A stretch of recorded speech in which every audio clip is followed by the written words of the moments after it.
الحمد لله الذي هدانا لهذا وما كنا لنهتدي لولا أن هدانا الله. أشهد أن لا إله إلا الله وحده لا شريك له شهادة تنجي قائلها من أهوال يوم القيامة. وأشهد أن سيدنا ونبينا محمدا عبده ورسوله المبعوث للعالمين رحمة.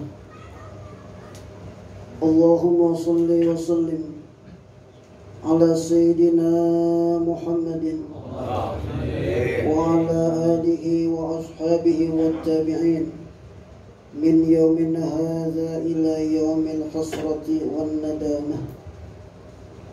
وبعد حضرة المكرمين para habaib, para kiai, para asatizah, bil khusus yang sama-sama kita hormati dan kita muliakan, orang tua kita, mewakili sahibul hajah, sahibul bait, Al-Ustadz Ya'qub bin Asmawi, yang sama-sama kita hormati dan kita muliakan, guru kita Kiai Haji Zayadi Asmari, yang sama-sama kita hormati dan kita muliakan, guru kita Al-Ustadz Samsul Ma'arif MA, yang sama-sama kita hormati Al-Ustadz Hasim, juga sama-sama kita hormati guru kita Al-Ustadz Suryadi, serta Ketua RW wilayah setempat, dan para asatizah yang lainnya, para kiai yang lainnya, yang mohon maaf barangkali tidak kami sebutkan karena kebetulan nama-nama yang tercantum masih Al-Fakir pakai berdasarkan catatan acara 7 hari ya. Belum kehapus. Jadi kalau sekiranya ada yang tidak tersebut, mohon maaf, tidak mengurangi ta'zim dan mahabbah kami. Wabil khusus yang sama-sama kita hormati dan kita muliakan guru kami Al-Ustadz Al-Habib Ahmad Syauqi Ibn Syekh Abu Bakar bin Salim bin Al-Haddad. Hadirin wal hadirat rahimakumullah. Alhamdulillah wa syukurillah. Terlebih dahulu kami bersyukur kepada Allah Subhanahu wa ta'ala. Pada malam ini kembali kami dapat bersilaturahim, bermuzakarah bersama dengan keluarga besar almarhum Bapak Asmawi bin Oton ya, dalam rangka acara 40 hari berkenaan dengan wafatnya beliau serta haul dari beberapa nama yang dihaulkan pada malam ini. Mudah-mudahan silaturahim yang kita galang saat acara 7 hari berikut 40 hari, dan insya Allah kata sahibul bait 100 hari kalau ada duitnya. Kalau buat duit sih insya Allah ada. Mudah-mudahan semua yang kita laksanakan mendatangkan keridhaan dari Allah Subhanahu wa ta'ala, dan silaturahim yang insya Allah akan membawa keberkahan, kebaikan dalam kehidupan akhirat kelak. Salawat serta salam senantiasa tercurahkan teruntuk bimbingan kita Nabi besar Muhammad sallallahu alaihi wasallam beserta para keluarga dan para sahabat-sahabatnya. Hadirin hafizakumullah. Barangkali sekalipun acara 40 hari berikut haul, tidak mesti pembicaraan ini berkenaan dengan hal sedemikian. Yang penting apa yang ingin kami sampaikan, mudah-mudahan kita semua bil khusus yang menyampaikan dapat mengambil manfaat untuk hari-hari ke depan. Ada yang lebih pas barangkali untuk kita bicarakan pada kesempatan ini berkenaan, sebagaimana kita ketahui akan datang tamu yang teramat mulia, yaitulah bulan suci Ramadan. Karena keutamaan bulan suci Ramadan ini, salah satu yang bisa kita dapatkan di dalamnya sebagai pensuci, penghapus dosa-dosa kita kepada Allah Subhanahu wa ta'ala, Karena maghfirah yang Allah Subhanahu wa taala turunkan dalam bulan suci Ramadan itu sangat luar biasa. Dalam ayat 35 surat Al-Ahzab itu Allah Subhanahu wa taala menyebutkan orang-orang yang mendapatkan ampunan dari Allah Subhanahu wa taala. Itu banyak. Sehingga sampai pada kalimat ayat was-shaimina was-shaimat wal-hafizina furujahum wal-hafizat waz-zakirina Allah waz-zakirat waz-zakirina Allah katsiran waz-zakirat a'addallahu lahum maghfiratan wa ajran 'azima. Orang-orang yang berpuasa, baik laki ataupun perempuan, wal hafizina furujahum wal hafizat, yang menjaga kehormatan diri baik laki dan perempuan. Ini berkaitan dengan masalah menjaga kehormatan diri, hati-hati, wabil khusus perempuan. Karena salah satu pintu yang bisa memasukkan perempuan dari semua pintu surga adalah menjaga kehormatan dirinya. Salah satu di antaranya, jangan sampai perempuan itu gampang mengupload foto-fotonya di status WA ataupun di profil WA-nya, yang kemungkinan orang lain, khusus orang laki, bisa melihat. Dia tahu fotonya bisa terlihat orang laki, maka perempuan semacam ini termasuk perempuan yang tidak bisa menjaga kehormatan dirinya, ya. Jadi orang-orang yang bisa menjaga kehormatan diri baik laki maupun perempuan, wazakirina Allah katsiran wazakirat, orang-orang yang banyak berzikir kepada Allah laki dan perempuan. Apa Allah sebutkan? A'addallahu lahum maghfiratan wa ajran 'azima. Sungguh Allah Subhanahu wa taala akan menjanjikan kepada mereka ampunan dan pahala yang sangat besar. Bahkan dalam banyak hadis kita sudah sering dengar, Ramadan adalah pintu maghfirah dari Allah Subhanahu wa taala untuk hamba-hambanya. Namun di dalam kitab An-Nafahatul Ramadaniyah, Al-Habib Muhammad bin Abdullah Al-Haddad itu beliau menukil qaul dari para ulama yang mengatakan arba'atun mahrumuna minal maghfirah fi Ramadan wa ghairihi. Ada 4 kelompok yang Allah Subhanahu wa taala haramkan bagi mereka ampunan baik di bulan Ramadan terlebih di luar bulan Ramadan. Sekalipun mereka melaksanakan ibadah luar biasa, puasanya luar biasa, sedekahnya nggak pernah tinggal, sholat malamnya luar biasa, tapi tetap diharamkan ampunan dari Allah Subhanahu wa taala 4 kelompok tersebut. Siapa yang pertama? Aqin liwalidayh. Yang pertama yang diharamkan ampunan dari Allah Subhanahu wa taala adalah orang yang durhaka kepada kedua orang tua. Sungguh suatu kenikmatan yang sangat-sangat besar andaikan kita masih punya orang tua yang masih hidup.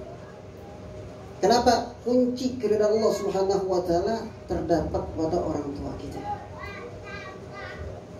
Tapi juga neraka kita bisa terdapat pada kedua orang tua kita.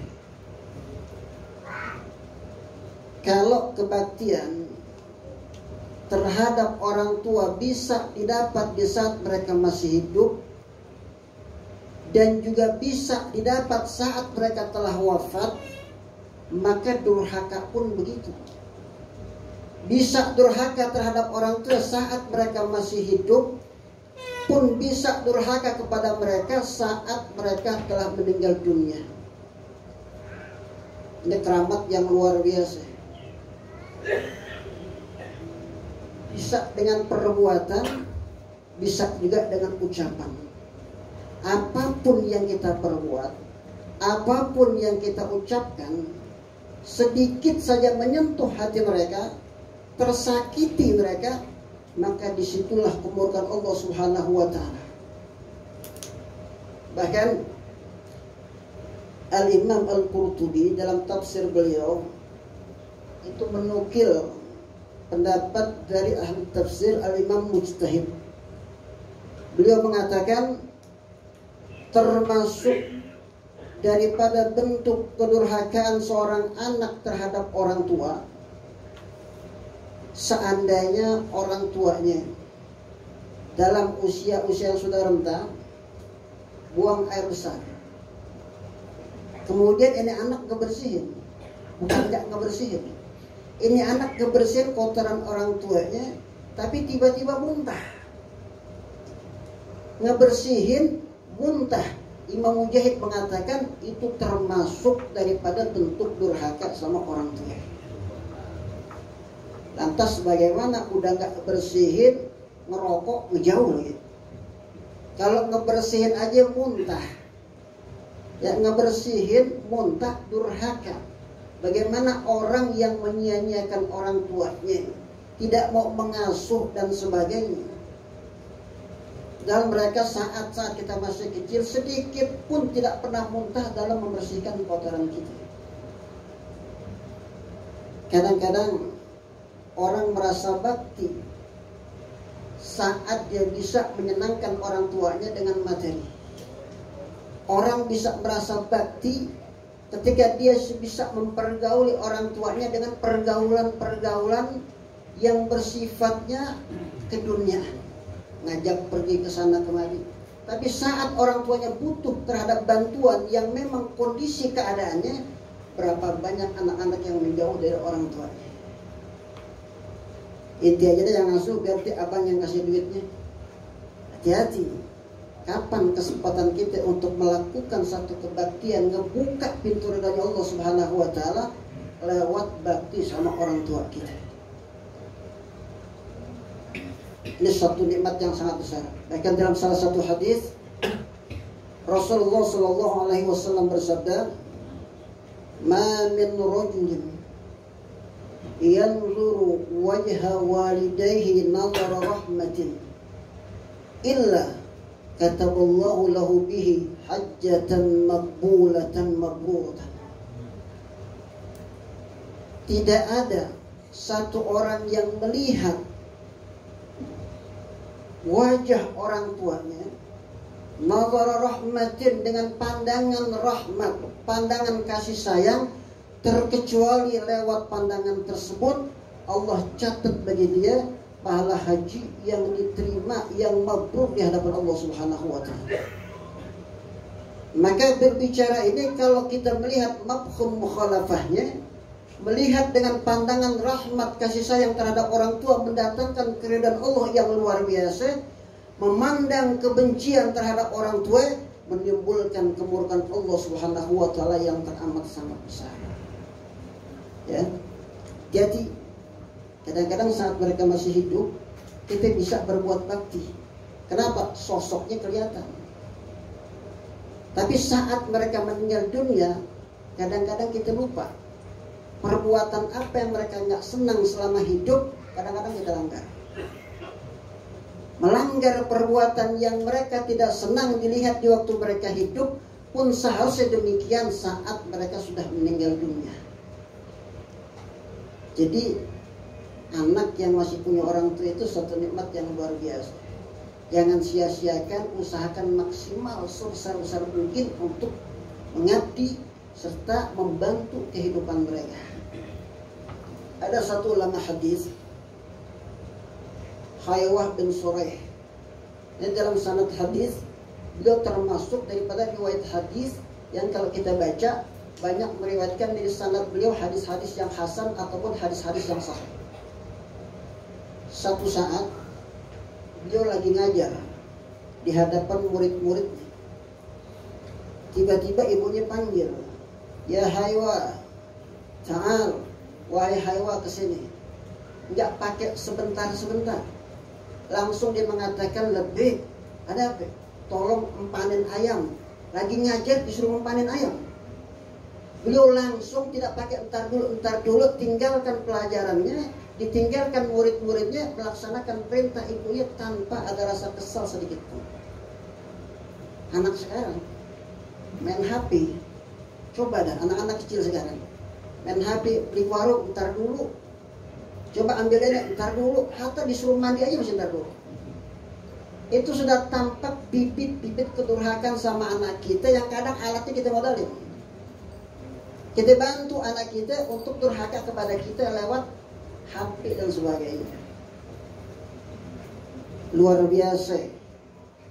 Yang kita harapkan menjadi sesuatu yang menyenangkan kita punya hati, kalau kita salah didik justru merupakan musuh yang terbesar buat kita. Makanya dalam satu riwayat hadis disebutkan awwalu ma yata'allaqu birrajul yaumal qiyamati ahlu wa auladuh. Nanti yang pertama kali bergelantungan terhadap seseorang pada hari yaumil qiyamah, istri dan anak-anaknya. Yaquluna ya Rabbana khudh lana haqqana min hadzal rajul.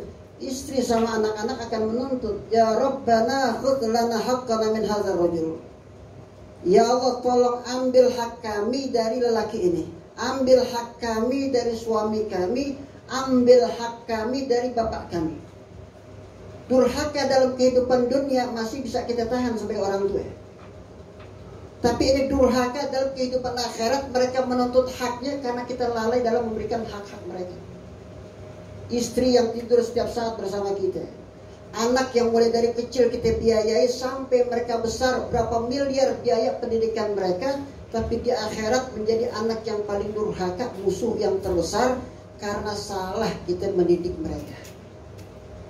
Makanya kalau kita mau berharap dengan doa kita, Rabbana hablana min azwajina wa dzurriyyatina qurrata a'yun, perhatikan pendidikannya supaya anak kita tidak menjadi anak yang durhaka, tertutup pintu ampunan dari Allah Subhanahu wa taala. Ya, ini yang pertama, jangan sampai berbuat durhaka sama orang tua. Yang masih hidup tolong manfaatkan, yang sudah meninggal ziarahi kuburnya. Dalam satu riwayat hadis terdapat dalam kitab I'anatul Talibin, seorang anak yang berziarah ke makam orang tuanya, baik dua atau salah satunya fi kulli yaumil jum'ah, kana barran biwalidayhi. Anak ini tercatat sebagai anak yang baik terhadap kedua orang tuanya. Dalam riwayat lain bahkan dikatakan kana ka'anna lahu hajjatan mabrurah, seolah-olah dia mendapatkan pahala haji yang mabrur. Ziarah ke makam orang tua setiap Jumat, nggak jauh kuburannya dari tempat tinggal kita. Mereka sangat butuh acara semacam ini pun termasuk bagian bentuk bakti kita terhadap orang tua yang sudah meninggal. Kita ajak keluarga kita ajak tetangga kita, doakan kedua orang tua kita, doakan yang dihaulkan, termasuk bentuk bakti kita yang masih hidup kepada orang tua kita yang sudah meninggal. Makanya mudah-mudahan ya hal semacam ini ngebuka pintu ampun Allah Subhanahu wa taala di tengah keterbatasan kita punya ibadah, termasuk ibadah saat bulan suci Ramadan. Kemudian yang kedua, qati'ur rahim. Yang diharamkan ampunan Allah Subhanahu wa taala, orang yang memutuskan tali silaturahim. Kaitan antara kita sama saudara kita. Baik saudara kandung kita atau saudara dari pihak bapak ataupun ibu. Tidak ada satu orang pun yang berpesan kepada Allah agar saya dipersaudarakan dengan si fulan. Ini sudah merupakan ketentuan dari Allah Subhanahu wa taala yang setiap kita nggak bisa menolak. Kita punya saudara sekian-sekian, si fulan. Jangan sampai sesuatu yang sudah Allah tetapkan kita rusak dengan perkara-perkara yang merupakan penyakit-penyakit hati. Dulu pernah di zaman Rasulullah Shallallahu Alaihi Wasallam, satu saat beliau kumpul bersama dengan sahabat-sahabat beliau. Kemudian tiba-tiba Rasulullah Shallallahu Alaihi Wasallam mengatakan, la yujalisna ma'ana qati'ur rahim. Nabi mengatakan, tolong jangan duduk bersama kami orang yang memutuskan tali silaturahim. Sahabat bingung. Namun tiba-tiba ada satu fatan, satu pemuda bangun dari majelis kemudian keluar. Ternyata ini anak muda punya permusuhan dengan bibinya.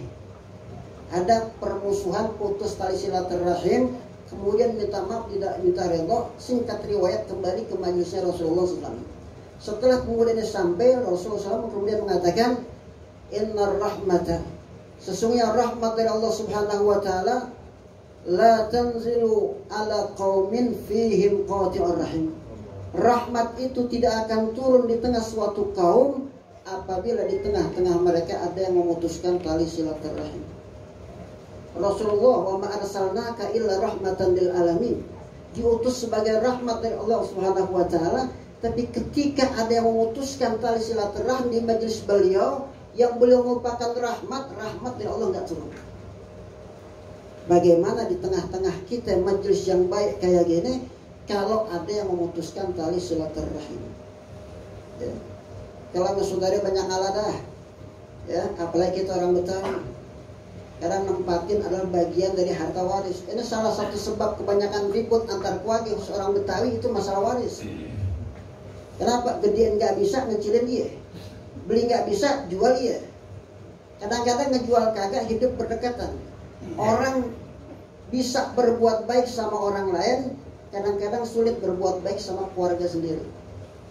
1000 kali kita berbuat baik sama keluarga, 1 kali kita berbuat jahat sama keluarga, yang 1 kali yang diingat. Tapi kalau sama orang lain, 1000 kali kita berbuat kesalahan, 1 kali kita berbuat baik, yang 1 kali orang lain akan ingat. Kenapa? Beratnya hidup dengan keluarga. Ya, apalagi kalau sudah berdekatan.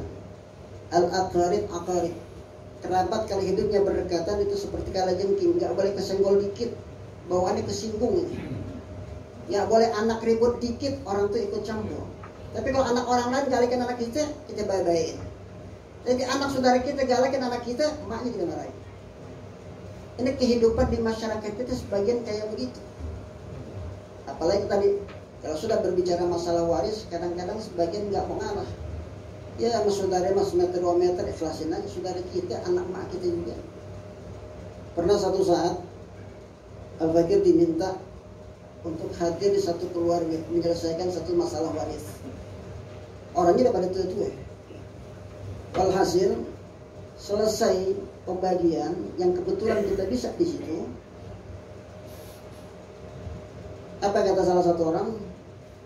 Iya dah, gue terima. Tapi ingat nih, gue gak bakal injak rumah lu jangan pernah injak rumah gue. Ujungnya begitu. Asal dibilang, iya deh gue terima, tapi ingat lu jangan pernah injak rumah gue gak bakal pernah injak rumah lu. Ini nyakitin orang tua ini.